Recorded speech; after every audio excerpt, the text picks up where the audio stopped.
Hello students, कैसे हैं आप सब। आई होप कि आप सब बहुत अच्छे हैं। चलिए, तो हमारा टॉपिक चल रहा था प्रोनाउन और उसमें हमने टाइप स्टार्ट किए हुए थे और उसमें हम लोग कर रहे थे रिलेटिव प्रोनाउन। रिलेटिव प्रोनाउन जितने भी होते हैं वो सारे मैंने आपको करा दिए हैं। कुछ इंपॉर्टेंट कॉन्सेप्ट्स और बच गए हैं उसके, वो और हेडिंग बनाएंगे, that is important concepts of relative pronoun. ये कंप्लीट करने के बाद हम नया टाइप स्टार्ट करेंगे प्रोनाउन का। और सबसे लंबा जो प्रोनाउन था आपका वो रिलेटिव प्रोनाउन ही था, और सबसे टफ भी कह सकते हो आप, डिफ़िकल्ट भी कह सकते हो। टफ या डिफ़िकल्ट कुछ नहीं है, अगर मैं सिंपल बात बोलूँ तो दैट मीन्स इतनी डिटेल में हमने कभी पढ़ी नहीं होती चीज़ें, इसलिए हमें वो डिफ़िकल्ट या टफ लगती हैं, ठीक है ना। तो एक दो बार पढ़ोगे तो आप यूज टू हो जाओगे उस चीज़ के, तो आप इजीली उस चीज़ को कर पाओगे। तो नेक्स्ट हेडिंग बनाएंगे, that is important concepts of relative pronoun. Relative pronoun के कुछ इंपॉर्टेंट कॉन्सेप्ट्स, ठीक है। तो सबसे पहले अगर मैं बात करूं स्टूडेंट्स, तो ये बात हम शुरू से पढ़ते आ रहे हैं, दैट मीन्स कि हमारे पास एक होता है एंटीसीडेंट, ठीक है। इस एंटीसीडेंट के लिए ही हम क्या यूज करते हैं, रिलेटिव प्रोनाउन। इस एंटीसीडेंट के लिए ही हम क्या यूज करते हैं, रिलेटिव प्रोनाउन। दूसरी बात हमने पढ़ी थी, ये जो एंटीसीडेंट है ये सिंगुलर भी हो सकता है और ये प्लूरल भी हो सकता है। ये सिंगुलर भी हो सकता है और ये प्लूरल भी हो सकता है। और अगर ये एंटीसीडेंट सिंगुलर है तो रिलेटिव प्रोनाउन भी किसको रिप्रेजेंट करेगा, सिंगुलर को। और अगर एंटीसीडेंट प्लूरल है तो ये रिलेटिव प्रोनाउन भी किसको रिप्रेजेंट करेगा, प्लूरल को। तो जैसा हमारा एंटीसीडेंट होगा वैसा ही रिलेटिव प्रोनाउन होगा, और वैसे ही इसके आगे जो वर्ब यूज होनी होगी वो वर्ब हम यूज करेंगे। ये इतनी बातें हम ऑलरेडी पढ़ चुके हैं। लेकिन कई बार हम एंटीसीडेंट क्या यूज करते हैं स्टूडेंट्स, हम कई बार एंटीसीडेंट यूज करते हैं वन ऑफ प्लस में। अब वन ऑफ, जैसे ही मैंने बोला वन ऑफ द गर्ल्स, उन लड़कियों में से एक लड़की, तो दैट मीन्स कि जब मैं यहाँ पे सिलेक्शन की बात कर रही हूँ, उनमें से एक लड़की को चुन रही हूँ, तो हमेशा ध्यान रखना इसके बाद जो नाउन या प्रोनाउन लिखा जाता है, जो नाउन या प्रोनाउन लिखा जाता है वो कैसा लिखा जाता है, हमेशा ही प्लूरल लिखा जाता है। तो यहाँ पे जो वन ऑफ दैम बोल दूँ, वन ऑफ द गर्ल्स बोल दूँ, वन ऑफ द बॉयज बोल दूँ, कुछ भी, तो दैट मीन्स कि इसके बाद जो वन ऑफ के बाद जो नाउन या प्रोनाउन लिखा जाएगा वो हमेशा ही कैसा लिखा जाएगा, प्लूरल लिखा जाएगा। और ये अगर प्लूरल लिखा जाएगा और यहाँ पे मैं इनके लिए एक रिलेटिव प्रोनाउन यूज कर रही हूँ, अगर मैंने यहाँ पे ये रिलेटिव प्रोनाउन यूज किया, तो वो इस रिलेटिव प्रोनाउन किसके अकॉर्डिंग यूज होगा स्टूडेंट्स, वो इसके अकॉर्डिंग यूज होगा, क्योंकि इसका एंटीसीडेंट तो यही कहलाएगा ना। इससे जस्ट पहले तो मैं यही लिख रही हूँ, क्योंकि हमें पता है एंटीसीडेंट के जस्ट बाद ही हम क्या लिखते हैं, रिलेटिव प्रोनाउन को लिखते हैं। तो ये इस एंटीसीडेंट के अकॉर्डिंग आएगा, ये इसका एंटीसीडेंट जो बनेगा वो प्लूरल बनेगा हमेशा ही वन ऑफ का केस में। तो दैट मीन्स कि ये जो रिलेटिव प्रोनाउन होगा वो हमेशा ही किसको रिप्रेजेंट करेगा, प्लूरल को ही रिप्रेजेंट करेगा, क्योंकि यहाँ पे जो मेरा नाउन या प्रोनाउन आ रहा होगा वो हमेशा ही कैसा आएगा, प्लूरल फॉर्म में आएगा। तो ये बात आपको ध्यान रखनी है कि जब भी एंटीसीडेंट में हम लिख रहे हैं वन ऑफ प्लस में, तो प्लूरल नाउन, ठीक है, ये लिखना है आपको। फॉर एग्जाम्पल लिखिए, he is one of the players, he is one of the players. लिखिए example, he is one of the player. अब प्लेयर की कोई सेंस नहीं है हमारे पास, एक ही था तो सीधा ही बोल देते ही इज द प्लेयर, लेकिन वन ऑफ बोल रही हूँ, दैट मीन्स एक से ज्यादा है हमारे पास, और एक से ज्यादा है तो हमेशा यहाँ पे नाउन कैसा आएगा, प्लूरल आएगा। तो ही is one of the players who. अब ये हु किसको रिप्रेजेंट कर रहा है, वो ये हु इस प्लेयर को इन प्लेयर्स को रिप्रेजेंट कर रहा है। मैं कह रही हूँ कि ये उन प्लेयर्स में से एक है, ये उन प्लेयर्स में से एक है जो सिलेक्ट हो चुके हैं, ये उन प्लेयर्स में से एक है जो मैच के लिए सिलेक्ट हो चुके हैं। तो मैं अगर बोलूं who has have been selected for the new match, who has have been selected for the new match, नए मैच के लिए ये उन प्लेयर्स में से एक है, उन प्लेयर्स में से एक है जो कि नए मैच के लिए सिलेक्ट हो चुके हैं।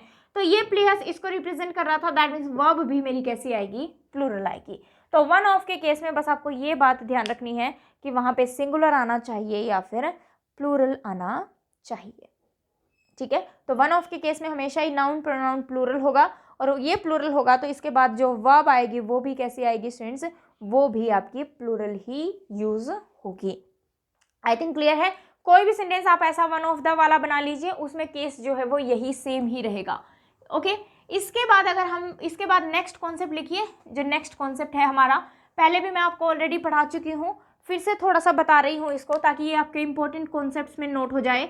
हमने हमेशा पढ़ा है नाउन के ऊपर एपोस्ट्रोफे एस, दैट मीन्स कि हम क्या दिखाने की बात करते हैं, पोजेशन दिखाने की बात करते हैं। और पोजेशन के लिए हम ऑफ को भी यूज़ कर सकते हैं, और हमें पता है ऑफ सिलेक्शन को भी दिखा सकता है। नाउन में ये चीज़ें मैंने आपको डिटेल में पढ़ाई हैं, तो जो डायरेक्ट आज का लेक्चर देख रहे हो, पहले अपने पार्ट्स ऑफ स्पीच को कंप्लीट करना, देन नाउन को कंप्लीट करना, एंड देन प्रोनाउन को स्टार्ट करना, ठीक है। तो ये चीज़ डिटेल में मैंने आपको ऑलरेडी पढ़ाई है। जिन्होंने सारे लेक्चर्स देखे होंगे उन्हीं को ये बात जो है वो समझ में आने वाली है, इस बात का आप ध्यान रखना। तो नाउन के ऊपर जब हम एपोस्ट्रोफे एस लगाते हैं तो दैट मीन्स हम पोजेशन की बात करते हैं।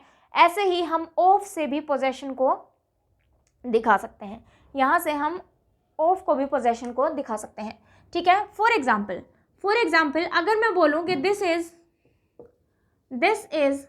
Ram's book, this is Ram's book, who is my best friend, this is Ram's book, who is my best friend, ये लिख लीजिए, नीचे वाला मैं रब कर देती हूँ। This is Ram's book, who is my best friend. अब हमें एक बात पता है स्टूडेंट्स कि रिलेटिव प्रोनाउन एंटीसीडेंट के जस्ट बाद लिखा जाता है। तो मुझे बताइए रिलेटिव प्रोनाउन से पहले मेरा एंटीसीडेंट क्या आ रहा है, राम या फिर बुक? बिल्कुल बुक आ रहा है। इस रिलेटिव प्रोनाउन से जस्ट पहले मैं बुक लिख रही हूं, तो मुझे बताइए इस रिलेटिव प्रोनाउन से आगे बनने वाला रिलेटिव क्लोज क्या बुक के लिए आ रहा है? Book who is my best friend? नहीं। तो दैट मीन्स कि यहाँ पे जो रिलेटिव क्लोज जो लिखा गया है, या मैं बोलूँ ये जो रिलेटिव प्रोनाउन आ रहा है वो इस राम के लिए आ रहा है, ना कि बुक के लिए आ रहा है। ये बात सबको समझ में आई? तो ये रिलेटिव प्रोनाउन अगर राम के लिए आ रहा है, दैट मीन्स ये रिलेटिव क्लोज भी किसकी है? राम की है। लेकिन इसके बाद तो इसका एंटीसीडेंट तो कौन बनने की कोशिश कर रहा है? बुक बनने की कोशिश कर रहा है।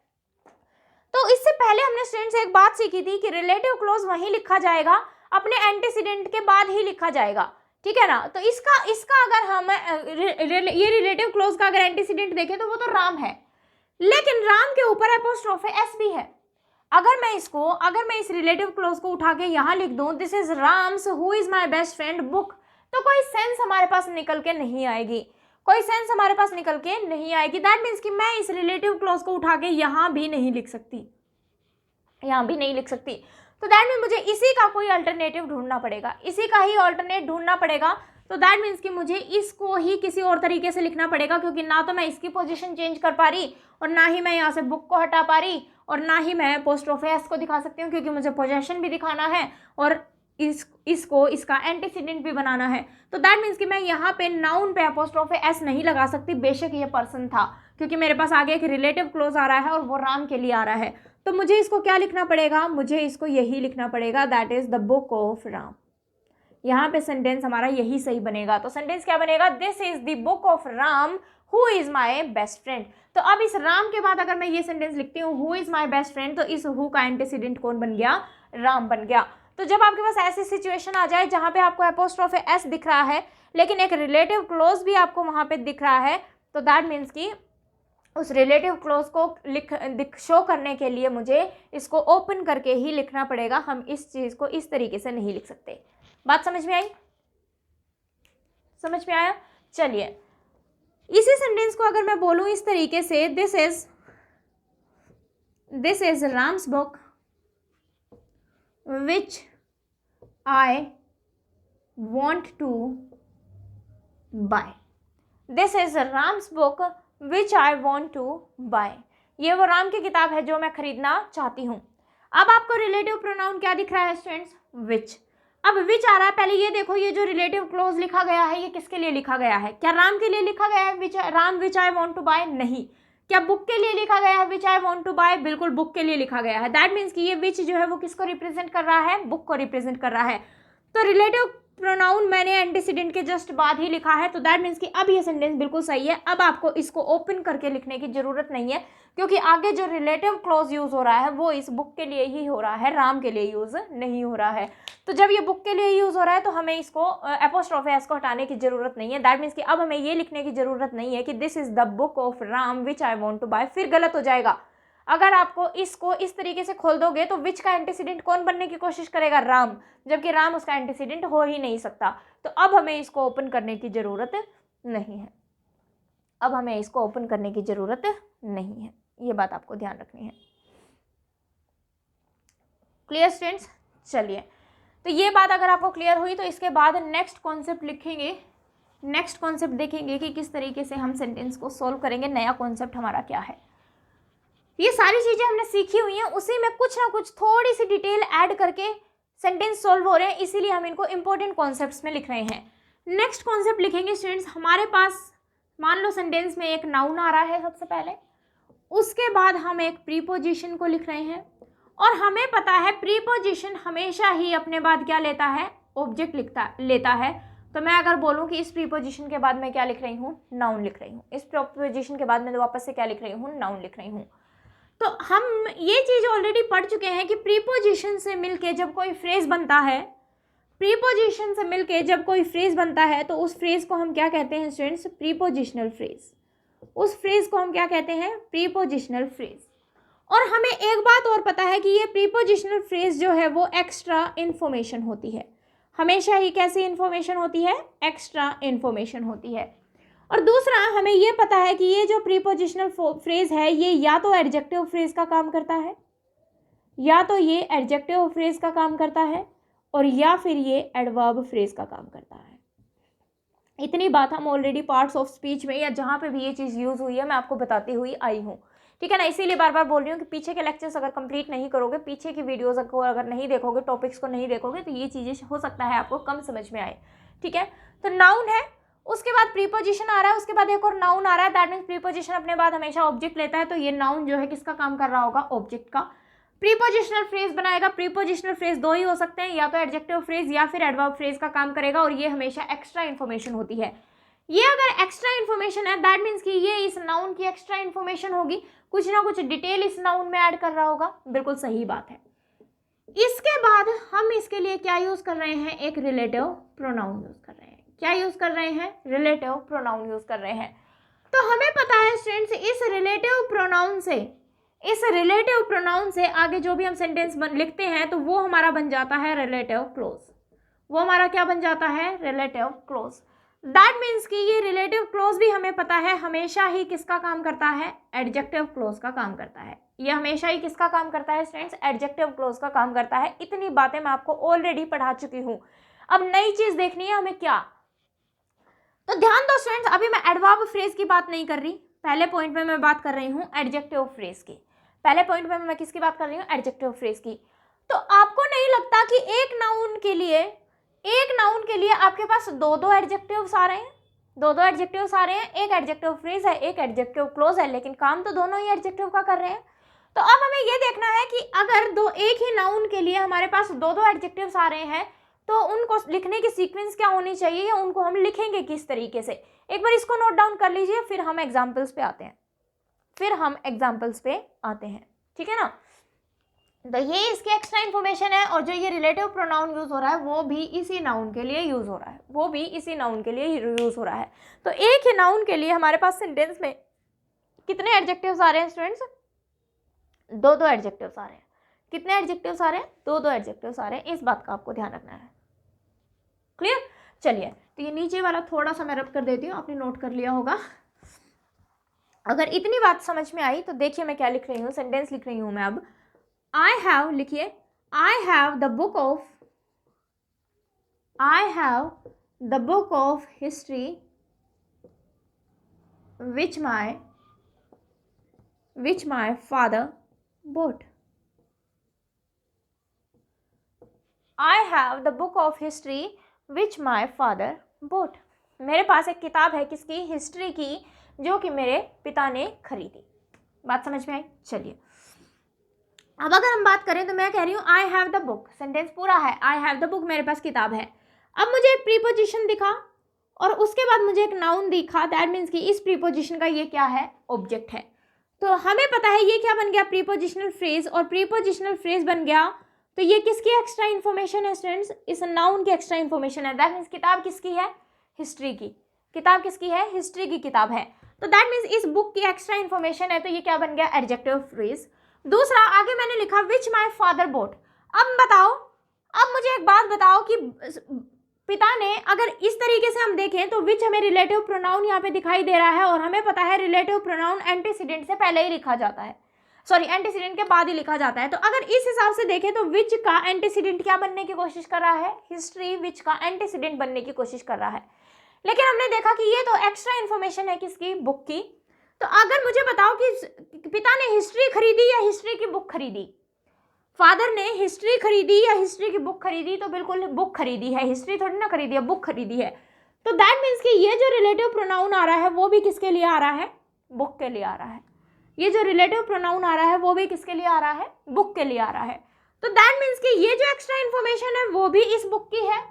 और ये जो आगे रिलेटिव क्लोज लिखा जा रहा है, ये जो रिलेटिव प्रोनाउन से आगे बना, ये रिलेटिव क्लोज बना, और रिलेटिव क्लोज हमें पता है हमेशा ही एडजेक्टिव क्लोज का काम करता है। तो एक एडजेक्टिव ये है और एक एडजेक्टिव ये है, और दोनों ही एडजेक्टिव्स किसके लिए आ रहे हैं स्टूडेंट्स, बुक के लिए आ रहे हैं। अब रिलेटिव प्रोनाउन ये कहता है कि मैं तो उसके बाद ही आता हूँ, मैं तो मेरे एंटीसीडेंट के जस्ट बाद ही आता हूँ। तो मैं एंटीसीडेंट अगर बुक का हूँ, हिस्ट्री का नहीं हूँ, तो दैट मीन्स ये चीज बीच में से हटाओ भाई, ऑफ हिस्ट्री, मैं तो बुक के बाद आऊंगा। चलो लिख के देखते हैं बुक के बाद, I have the book which my father boat of history, which my father boat of history.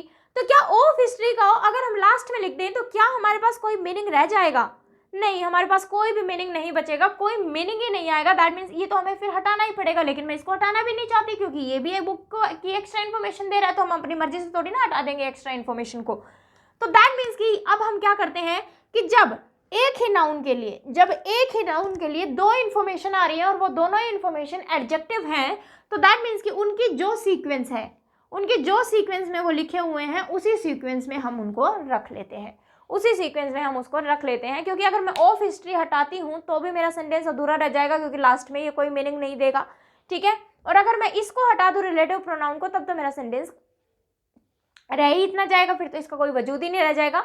तो जब हमें एक नाउन के लिए ही एक प्रीपोजिशनल फ्रेज आ रहा है, एक रिलेटिव क्लोज आ रहा है, दोनों ही एडजेक्टिव का काम कर रहे हैं, तो उनकी सीक्वेंस वही रहती है जिस सीक्वेंस में वो लिखे हुए होते हैं, जिस सीक्वेंस में वो लिखे हुए होते हैं। तो उनके लिए आपको इनकी सीक्वेंस हटाने की ज़रूरत नहीं है, इनके आपको सीक्वेंस हटाने की ज़रूरत नहीं है। समझ में आया? चलिए, अगर समझ में आया तो एक सेंटेंस और बताएंगे मुझे कि उसमें इनकी पोजीशन हमें चेंज करनी है या नहीं, कितने एडजेक्टिव्स हमारे पास सेंटेंस में यूज़ हो रहे हैं। वीडियो को पॉज करके एक बार सॉल्व करने की कोशिश जरूर किया करो, ठीक है। अगर मैं बोलूं कि I have the gold of Nepal, I have the gold of Nepal which Ram wants to buy. I have the gold of Nepal which Ram wants to buy. मेरे पास नेपाल का गोल्ड है जो कि कौन खरीदना चाहता है, राम खरीदना चाहता है। तो अब देखो मेरे पास क्या दिखाई दे रहा है मुझे, ऑफ नेपाल। दैट मीन्स ये एक्स्ट्रा इन्फॉर्मेशन है, ये एडजेक्टिव फ्रेज है। ये ऑफ नेपाल गोल्ड है, कहाँ का, ओ नेपाल का। तो दैट मीन्स कि ये किसकी एक्स्ट्रा इन्फॉर्मेशन है, गोल्ड की एक्स्ट्रा इन्फॉर्मेशन है। ऐसे ही अगर मैं कहूँ विच राम वांट्स टू बाय, अब राम क्या खरीदना चाहता है, राम नेपाल को खरीदना चाहता है या गोल्ड को, तो राम गोल्ड को खरीदना चाहता है जो कि नेपाल का है। तो दैट मीन्स कि ये जो रिलेटिव क्लॉज यूज हो रहा है वो भी किसके लिए यूज हो रहा है, गोल्ड के लिए यूज हो रहा है।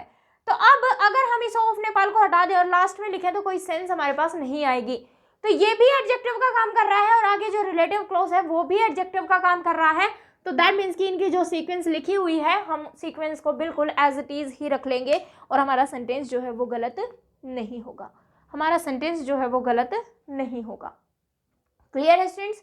तो ये केस था वो जब हमारा प्रीपोजिशनल फ्रेज किसका काम कर रहा था, एडजेक्टिव फ्रेज का काम कर रहा था। किसका काम कर रहा था, एडजेक्टिव फ्रेज का। और रिलेटिव क्लॉज तो हमें पता ही है हमेशा ही एडजेक्टिव क्लॉज का ही काम करता है। लेकिन अब बात आ गई ये कि जब हमारा प्रीपोजिशनल फ्रेज जो है वो एडजेक्टिव का काम ना करके किसका काम कर रहा हो, एडवर्ब फ्रेज का काम कर रहा हो। तो नेक्स्ट यही सारी चीज़ें लिख के हेडिंग बनाइए, that is adverb phrase. Prepositional phrase हमारा किसका काम करे, अगर एडवर्ब फ्रेज का काम करे तो इनकी सीक्वेंस क्या होगी या हम सेंटेंस को कैसे लिखेंगे। तो रिलेटिव प्रोनाउन से जो रिलेटिव क्लोज बनेगा वो हमेशा ही क्या रहता है, हमारा एडजेक्टिव क्लोज बनता है, ये कभी भी एडवर्ब क्लोज नहीं बनता।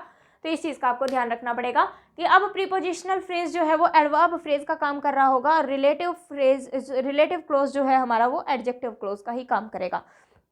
तो लिखिए एक सेंटेंस, लिखिए sentence, I have sent a chair to Delhi which I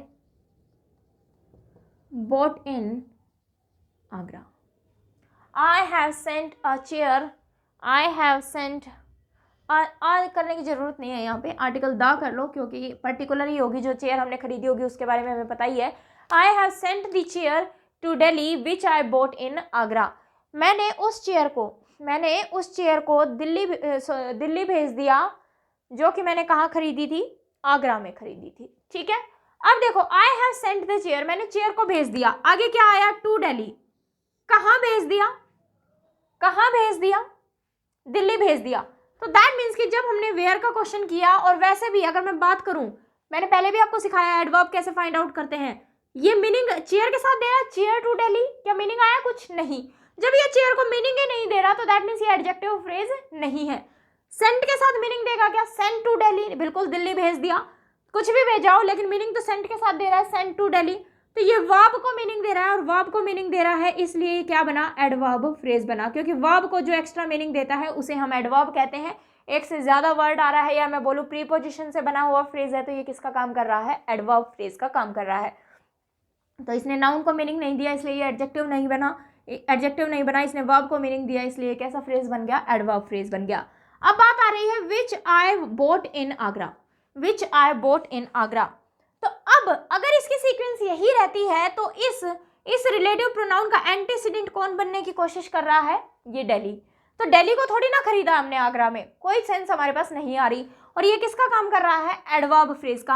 अब हमें पता है रिलेटिव क्लॉज तो अपने एंटीसीडेंट से के जस्ट बाद ही आता है, और हमने आगरा में क्या खरीदी, चेयर खरीदी. तो दैट मीन्स कि ये जो रिलेटिव क्लॉज है वो मुझे यहीं पे ही लिखना पड़ेगा और इस दिल्ली को मुझे पीछे लेके आना पड़ेगा.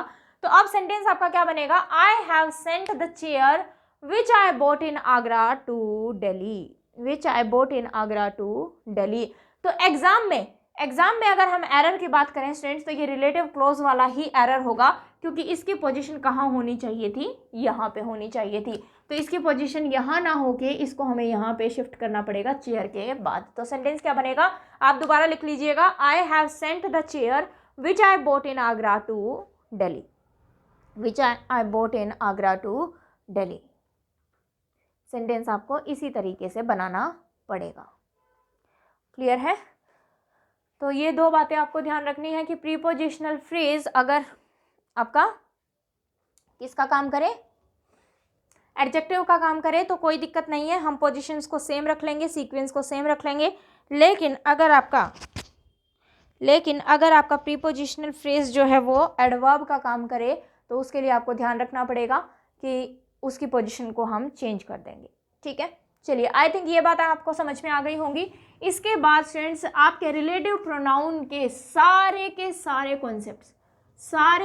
कॉन्सेप्ट्स इसके साथ कंप्लीट हो जाते हैं. ठीक है ना. तो एक एक रिलेटिव प्रोनाउन को पढ़ लेना, ये सारे इंपॉर्टेंट कॉन्सेप्ट्स जो मैंने आपको कराए हैं ये कर लेना. नेक्स्ट हेडिंग बनाएंगे अब इंटेरोगेटिव प्रोनाउन.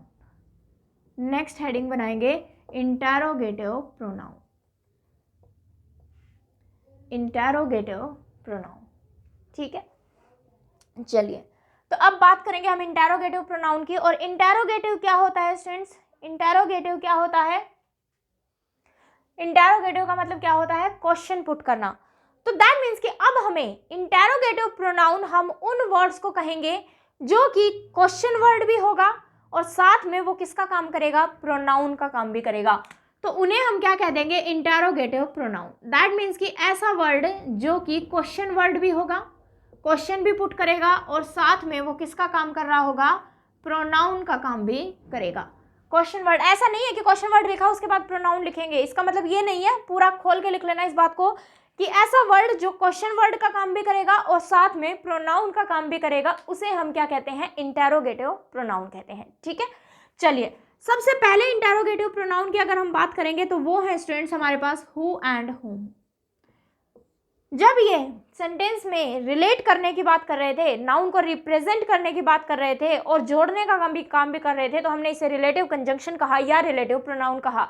लेकिन अब हम इनसे क्वेश्चन पुट करने की बात करेंगे, इनसे हम क्वेश्चन कर रहे होंगे, तो इन वर्ड्स से जब हम क्वेश्चन करेंगे तो दैट मीन्स कि ये क्या कहलाएंगे, इंटरोगेटिव प्रोनाउन कहलाएंगे। फॉर एग्जाम्पल अगर मैं बोलूं हु नॉक्स द डोर,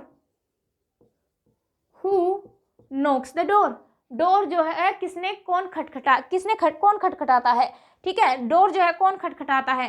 अब ध्यान दो स्टूडेंट, जब आप इसका आंसर करने लगोगे, जब आप इसका आंसर करने लगोगे, मान लो मैंने इसका आंसर किया Ram Knox the door, Ram Knox the door, ठीक है, किसने नॉक किया, राम ने, तो दैट मीन्स कि इस हु ने किसको रिप्रेजेंट किया, राम को, इस हु ने किसको रिप्रेजेंट किया, राम को, ठीक है, राम को रिप्रेजेंट किया। और हमें पता है जो एक नाउन को रिप्रेजेंट करे, जो एक नाउन को रिप्रेजेंट करे उसे हम क्या कहते हैं, प्रोनाउन कहते हैं। तो इस वर्ड ने इस हु वर्ड ने प्रोनाउन का काम भी किया और क्वेश्चन पुट करने का काम भी किया, दैट मीन्स कि क्वेश्चन वर्ड का भी काम किया और इसने प्रोनाउन का काम भी किया, क्योंकि इसने किसको रिप्रेजेंट किया, राम को रिप्रेजेंट किया, नाउन को रिप्रेजेंट किया। तो इसीलिए हम हु को क्या कह देते हैं, इंटरोगेटिव प्रोनाउन। हमेशा ही ध्यान रखना स्टूडेंट्स, रिलेटिव प्रोनाउन में भी हम पढ़ते आए हैं कि ये किसका काम करता है, सब्जेक्ट का, ऑब्जेक्ट का भी काम कर सकता है। रिलेटिव प्रोनाउन में ऑब्जेक्ट का भी काम कर सकता है, उसके लिए आपको सारा रिलेटिव प्रोनाउन देखना पड़ेगा।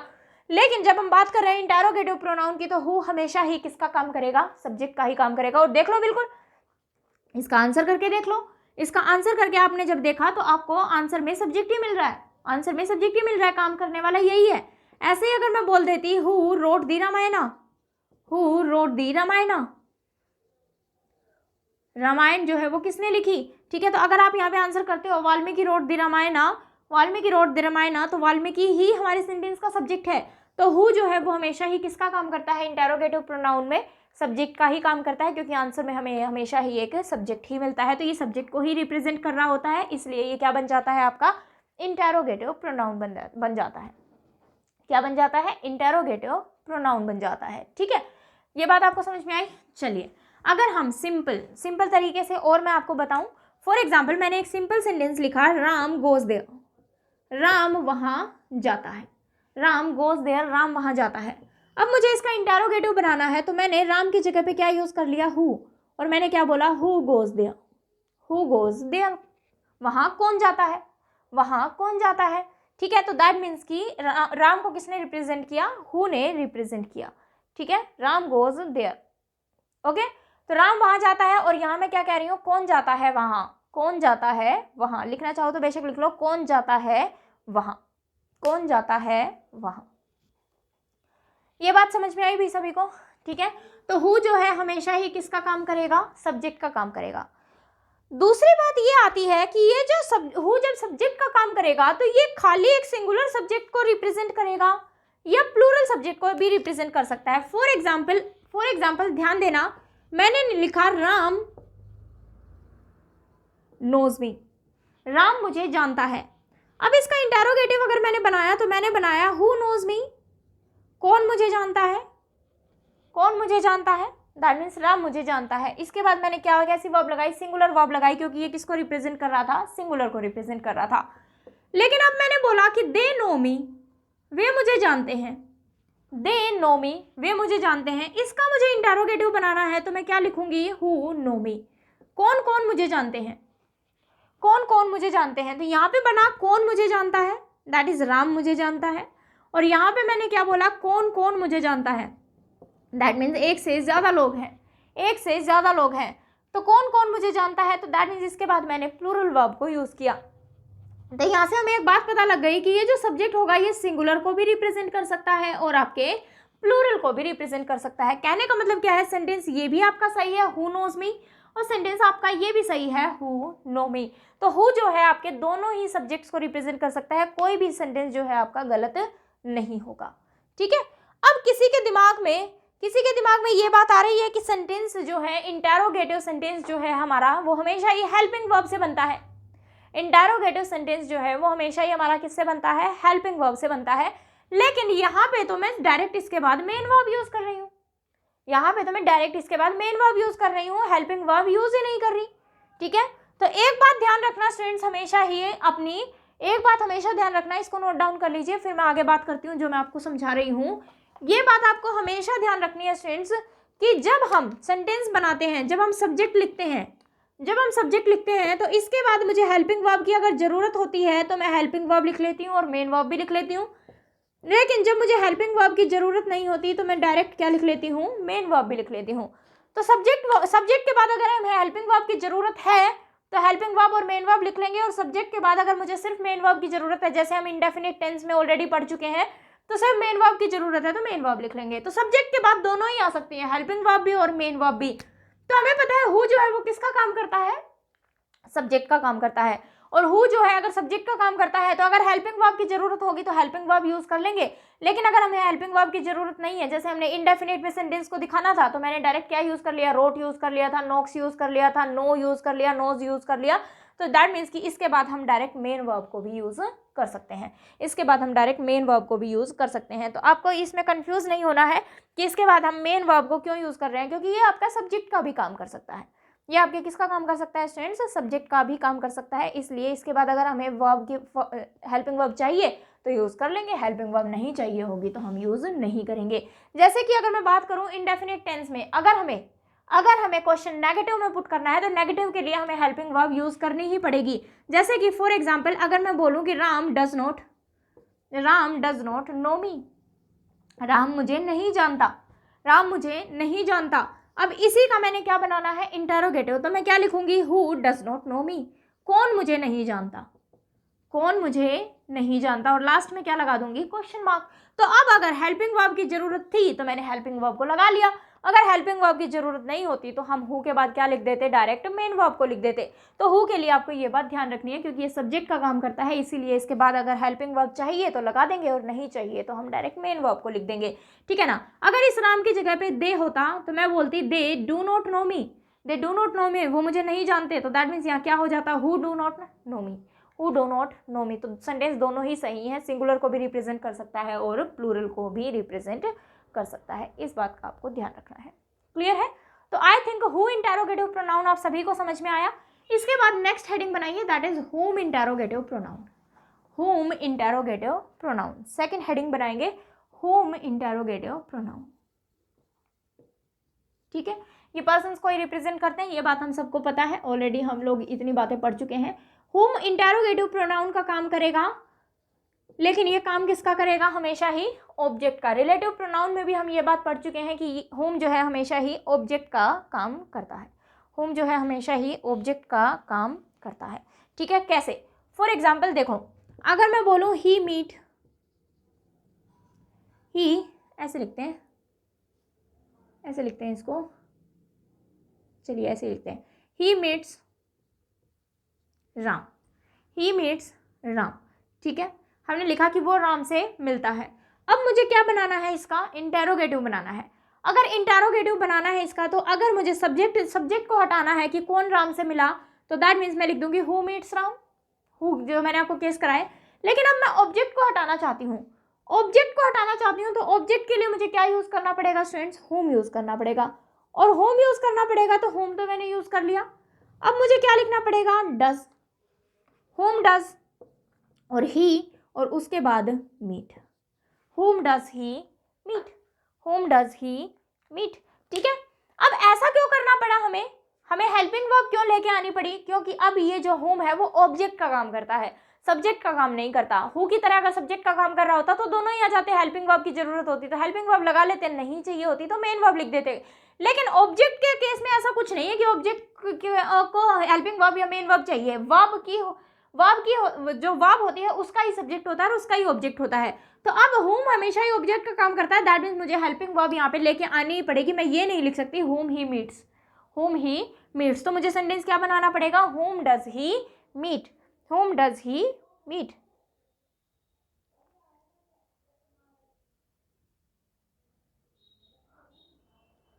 समझ में आया स्टूडेंट्स? तो जब हमें ऑब्जेक्ट को हटाना हो तो ऑब्जेक्ट के हटा के उसकी जगह पे हम होम को लिख देंगे। देखो, अगर आप सिंपल सीधा बनाना चाहो तो इसको हम क्या बनाएं, अगर मैं ऐसे लिखूं आपको, ही मीट्स होम। लेकिन जब मुझे क्वेश्चन पुट करना है तो हमें पता है क्वेश्चन वर्ड को तो मुझे आगे लेके आना पड़ेगा। क्वेश्चन वर्ड को कहाँ लेके आना पड़ेगा, आगे लेके आना पड़ेगा। तो क्वेश्चन वर्ड को तो मैं आगे ले आई, लेकिन ये काम किसका कर रहा है स्टूडेंट्स, ऑब्जेक्ट का कर रहा है। अगर ये काम सब्जेक्ट का कर रहा होता, अगर ये सब्जेक्ट की जगह पे आया होता तो दैट मीन्स कि मैं डायरेक्ट मेन वर्ब को भी लिख देती, लेकिन ये तो ऑब्जेक्ट है, तो दैट मीन्स मुझे यहाँ पे सब्जेक्ट तो मुझे ऑलरेडी गिवन है, और सब्जेक्ट मुझे ऑलरेडी गिवन है, तो इसके लिए मुझे क्या करनी पड़ेगी, हेल्पिंग वर्ब भी लेके आनी पड़ेगी और मेन वर्ब भी लेके आनी पड़ेगी। क्लियर है? तो इस चीज़ का आपको ध्यान रखना है। क्लियर? चलिए एक एग्जाम्पल और लिखते हैं। अगर मैं बोलूँ आपको दे नो राम, वे राम को जानते हैं। अगर सीधा सीधा मैं अब सब्जेक्ट को नहीं हटाना चाह रही, मैं किसको हटाना चाह रही हूँ, ऑब्जेक्ट को, तो मैंने लिखा दे नो हुम, वे किसको जानते हैं, दे नो हुम। लेकिन हमें तो इंटेरोगेटिव बनाना है, और इंटेरोगेटिव बनाना है तो दैट मीन्स हुम तो मुझे आगे लेके आना पड़ेगा। तो यहाँ पे हमने ऑब्जेक्ट को हटाया है, दैट मीन्स होम किसको रिप्रेजेंट करेगा, ऑब्जेक्ट को रिप्रेजेंट करेगा। तो होम को मैं आगे ले आई। अब होम को आगे ले आई, दे मुझे कैसा दिख रहा है, प्लूरल दिख रहा है, तो मुझे क्या लिखना पड़ेगा, home do they know, home do they know, that means वो किसको जानते हैं, वे किसको जानते हैं, होम डू दे नो। ठीक है, तो इस नो का सब्जेक्ट तो कौन रहा, दे ही, और इसका ऑब्जेक्ट कौन बन गया, होम। तो आपको ध्यान रखना है, ऑब्जेक्ट होम जो है वो हमेशा ही किसका काम करता है, ऑब्जेक्ट का काम करता है, हमेशा ही किसका काम करता है, ऑब्जेक्ट का काम करता है। ठीक है ना? तो ये था आपका होम। अब देखो होम भी, ये भी आपका जो ऑब्जेक्ट है आपका वो सिंगुलर भी हो सकता है और प्लूरल भी हो सकता है, लेकिन इसके अकॉर्डिंग तो आगे की वर्ब आती ही नहीं है, इसलिए हमें टेंशन लेने की जरूरत नहीं है, क्योंकि सब्जेक्ट तो जब होम हमारे पास सेंटेंस में आ रहा है तो सब्जेक्ट हमें ऑलरेडी गिवन है, तो इसी के अकॉर्डिंग ही ये वर्ब आएगी। यहाँ पे सिंगुलर होगा तो ये सिंगुलर लगाएंगे, यहाँ पे प्लूरल होगा तो ये भी प्लूरल हम यूज करेंगे। ठीक है ना? चलिए, तो हमें हु और हुम दोनों ही इंटेरोगेटिव प्रोनाउन समझ में आ गए हैं। यहाँ पे एक नोट बना के लिख लेंगे। नोट में क्या लिखेंगे, हमने अभी अभी देखा कि जब हम होम यूज़ कर रहे हैं तो इसके लिए हमें हेल्पिंग वर्ब की ज़रूरत पड़ेगी। ठीक है, उसके बाद सब्जेक्ट लिखना पड़ेगा, उसके बाद हम मेन वर्ब को लिखेंगे, उसके बाद जो भी सेंटेंस में गिवन होगा वो लिखेंगे, और लास्ट में लगा देंगे क्वेश्चन मार्क। लेकिन हु के केस में ऐसा नहीं है, क्योंकि हु जो है वो सब्जेक्ट का काम करता है। तो अगर इसके बाद हेल्पिंग वर्ब की ज़रूरत है तो हेल्पिंग वर्ब भी आ सकती है और मेन वर्ब भी आ सकती है, दोनों आ सकते हैं। लेकिन होम के केस में हमेशा ही क्या आएगी आपकी, सिर्फ और सिर्फ हेल्पिंग वर्ब आएगी। तो होम के केस में हेल्पिंग वर्ब हमें चाहिए ही चाहिए, और हु के केस में अगर मेन वर्ब का से हमारा काम चल रहा है तो हम सीधा मेन वर्ब भी लिख सकते हैं, और अगर हेल्पिंग वर्ब चाहिए तो हम हेल्पिंग वर्ब भी लिख सकते हैं।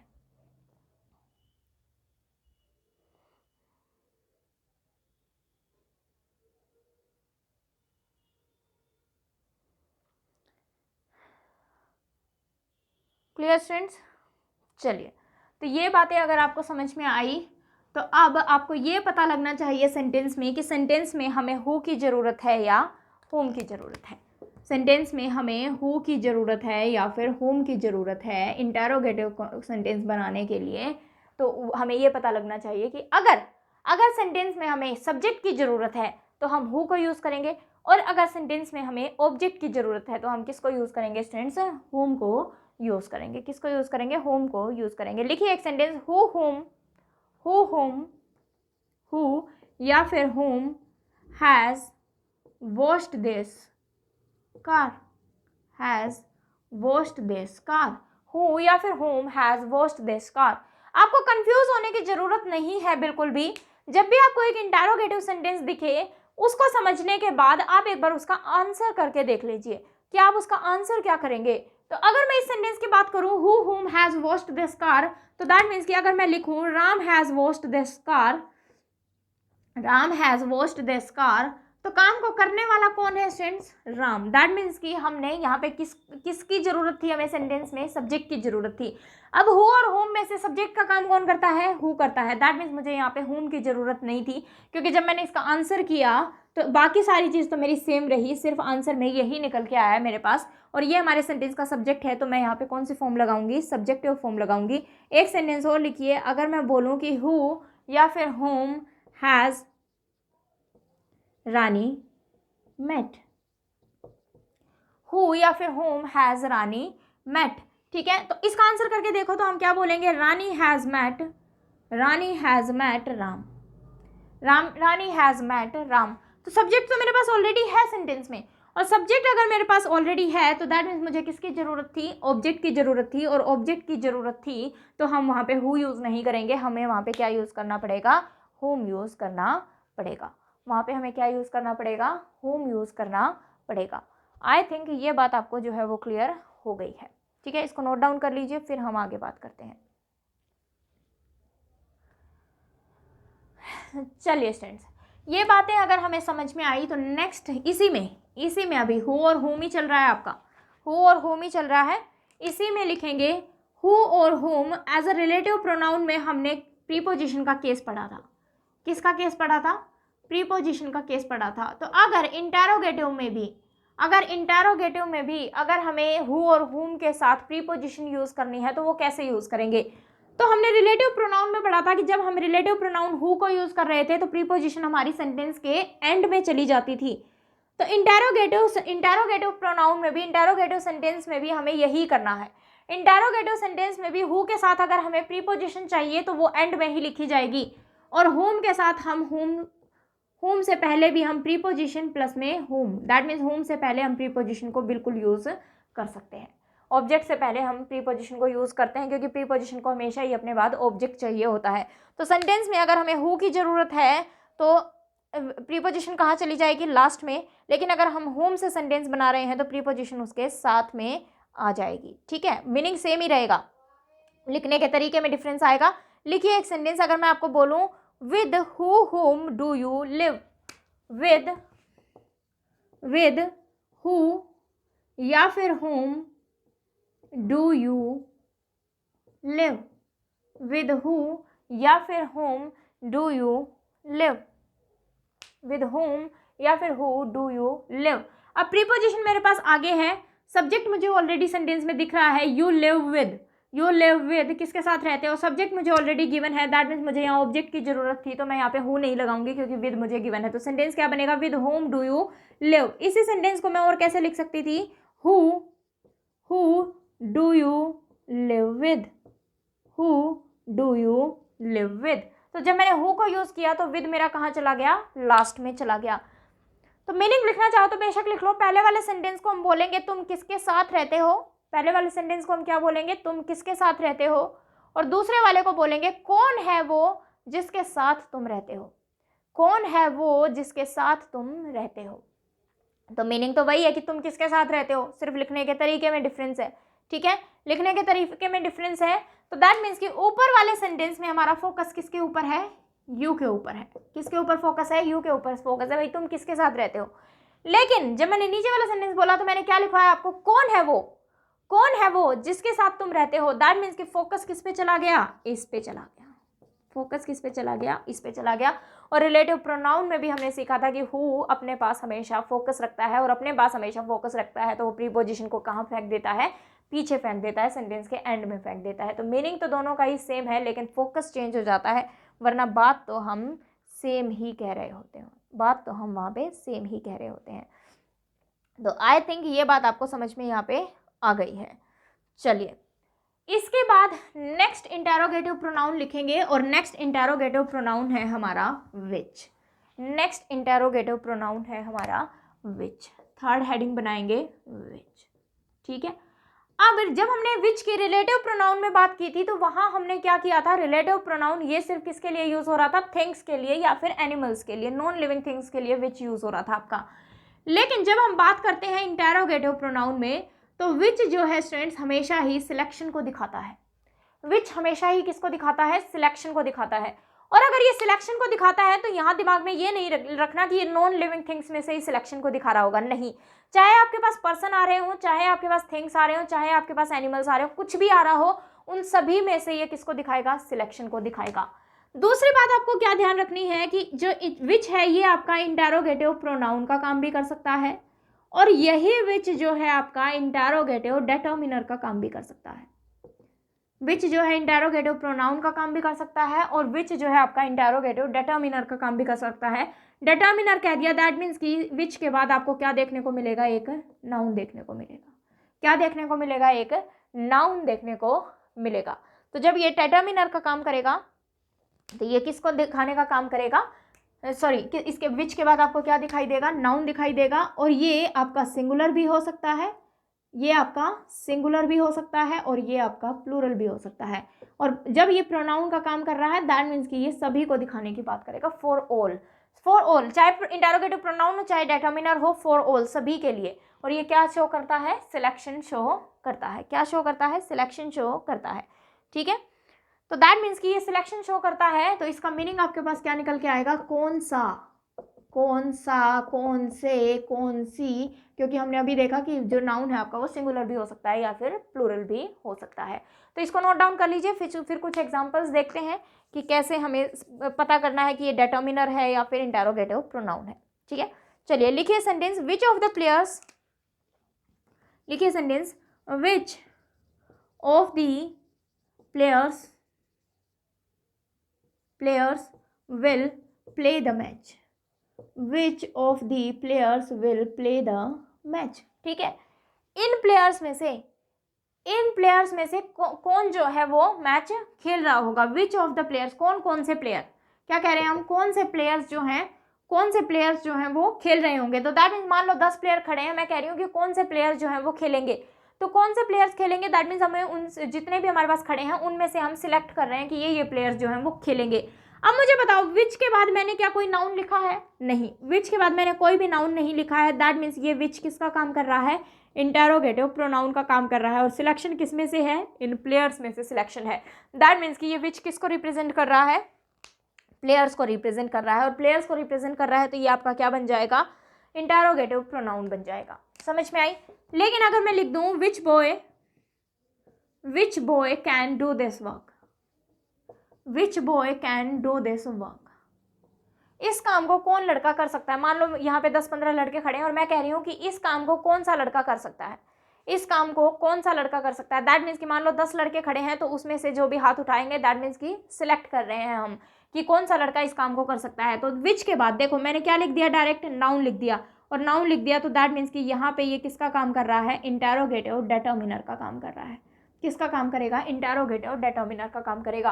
तो अगर विच के बाद आपको नाउन नहीं दिखाई देता दैट मीन्स वो इंटरोगेटिव प्रोनाउन है, और अगर विच के बाद आपको एक नाउन दिखाई देता है तो दैट मीन्स कि वो इंटरोगेटिव डिटरमिनर है, वो क्या होगा, इंटरोगेटिव डिटरमिनर होगा। आई थिंक ये बात आपको समझ में आ गई, और समझ में आ गई तो इसको नोट डाउन कर लीजिए, फिर हम आगे बात करते हैं। चलिए स्टूडेंट्स, इसके बाद नेक्स्ट लिखेंगे, विच के बाद नेक्स्ट लिखेंगे that is whose interrogative pronoun, whose interrogative pronoun. Fourth one लिखेंगे whose इंटरोगेटिव प्रोनाउन। तो जो हमने विच के लिए पढ़ा, सबसे पहली बात whose जो है वो क्या दिखाने की कोशिश करता है, क्या बताता है हमें सेंटेंस में। जब हमने रिलेटिव प्रोनाउन पढ़ा था तो whose के बारे में हमने पढ़ा था, whose जो है वो क्या दिखाता है, पोजेशन दिखाता है, और पोजेशन दिखाता है तो whose पोजेशन दिखाने का काम करेगा, and that is interrogative pronoun का काम भी कर सकता है, और ये भी सेम इंटरोगेटिव आपके डिटरमिनर का काम भी कर सकता है। और ये डिटरमिनर का काम कब कर रहा होगा, जब आपको whose के बाद क्या दिखाई देगा, नाउन दिखाई देगा। whose के बाद आपको क्या दिखाई देगा, नाउन दिखाई देगा, तो ये इंटरोगेटिव डिटरमिनर होगा। और जब ये whose के बाद नाउन नहीं दिखाई देगा तो ये क्या होगा, आपका इंटरोगेटिव प्रोनाउन होगा। और वापस से ये जो नाउन है वो आपका सिंगुलर भी हो सकता है और प्लूरल भी हो सकता है, सिंगुलर भी हो सकता है और प्लूरल भी हो सकता है, ठीक है। फॉर एग्जाम्पल अगर मैं बोलूँ कि whose is या फिर are these books, whose is या फिर आर these books, मैं कह रही हूँ ये किताबें किसकी हैं, ये किताबें किसकी हैं। तो मुझे बताओ ये whose जो है वो किसकी पोजेशन को रिप्रेजेंट कर रहा है, किसकी पोजेशन को दिखा रहा है, किसकी पोजेशन को ये whose दिखा रहा है, इस बुक्स की पोजेशन को ये whose दिखा रहा है कि ये किताबें जो है वो किसकी हैं। तो इस बुक्स की पोजेशन को दिखाने का काम कर रहा है। तो ये बताइए मुझे, ये जो नाउन लिखा गया है वो सिंगुलर है या प्लूरल, तो ये प्लूरल है, तो वर्ब भी हमारी कैसी यूज होगी, प्लूरल यूज होगी। वर्ब भी हमारी कैसी यूज होगी, प्लूरल यूज होगी कि ये किताबें जो हैं वो किसकी हैं। तो इसकी पोजेशन को हमने दिखाया, तो नाउन हम जिस नाउन की हमने पोजेशन दिखाई वो नाउन प्लूरल था, इसलिए हमारी वर्ब भी कैसी आई है, प्लूरल आई है। लेकिन अगर मैं इसी को लिख देती whose books, लिखिए एक सेंटेंस, whose books, लिखिए whose books इज या फिर are there, whose books is या फिर आर देयर। दैट मीन्स कि ये किसकी किताबें हैं जो वहाँ हैं, ये किसकी किताबें हैं जो वहाँ हैं। तो दैट मीन्स कि अब मैंने हुज के बाद आपको क्या दे दिया, एक नाउन दे दिया। ऊपर वाले में बताओ स्टूडेंट्स ये इंटेरोगेटिव प्रोनाउन है या फिर इंटेरोगेटिव डेटर्मिनर। तो ऊपर वाले में क्या है, इंटेरोगेटिव प्रोनाउन है, क्योंकि मैंने यहाँ पे कोई भी नाउन नहीं लिखा है। लेकिन नीचे वाले सेंटेंस में हुज के बाद मैंने एक नाउन को लिख दिया है। दैट मीन्स कि ये सबसे पहले तो ये क्या है, इंटेरोगेटिव डेटर्मिनर है। अब नाउन सिंगुलर है या प्लूरल, तो नाउन प्लूरल है तो वर्ब भी हमें कैसी लगानी पड़ेगी, प्लूरल ही यूज करनी पड़ेगी। तो नाउन हम वहाँ पे कैसे यूज करेंगे, प्लूरल ही यूज करेंगे। ठीक है, समझ में आया। चलिए, अगर ये बात समझ में आई तो एक क्वेश्चन सोल्व करके बताएंगे अब मुझे। अगर मैं बोलूं हुज कार हैज या फिर have been painted, whose car has have been painted, किसकी कार जो है पेंट की गई है। हुज इंटेरोगेटिव प्रोनाउन या इंटेरोगेटिव डेटर्मिनर, बिल्कुल इंटेरोगेटिव डेटर्मिनर, क्योंकि इसके बाद मुझे क्या दिखाई दे रहा है, एक नाउन दिखाई दे रहा है, और ये नाउन कैसा है, सिंगुलर है, और सिंगुलर है तो हमारी वर्ब भी कैसी यूज होगी, सिंगुलर यूज होगी। ऐसे ही अगर आपको मैं बोलूं whose he is are this book, ये किताब जो है वो किसकी है, whose is are this book, ये किताब जो है वो किसकी है। अब इस बुक की पोजेशन ये हुज दिखा रहा है।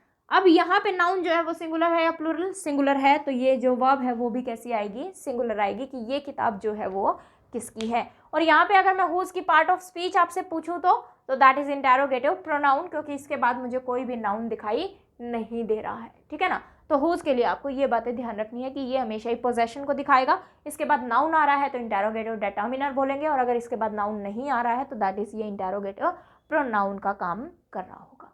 ठीक है, चलिए, इसके बाद एक लास्ट इंटेरोगेटिव प्रोनाउन और लिखेंगे, क्योंकि ये इंटेरोगेटिव प्रोनाउन का काम कर जाता है, तो वो लिख लीजिए, दैट इज व्हाट।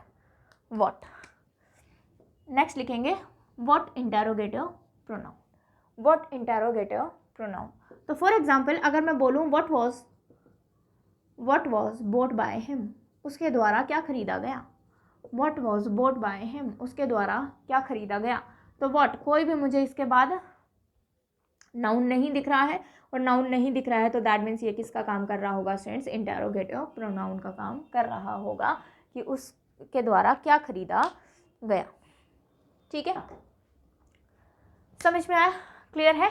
तो ये थे आपके स्टूडेंट्स इंटेरोगेटिव प्रोनाउन, ये क्या थे आपके इंटेरोगेटिव प्रोनाउन थे। इनको नोट डाउन कर लीजिए, फिर हम एक बार आगे बात करते हैं।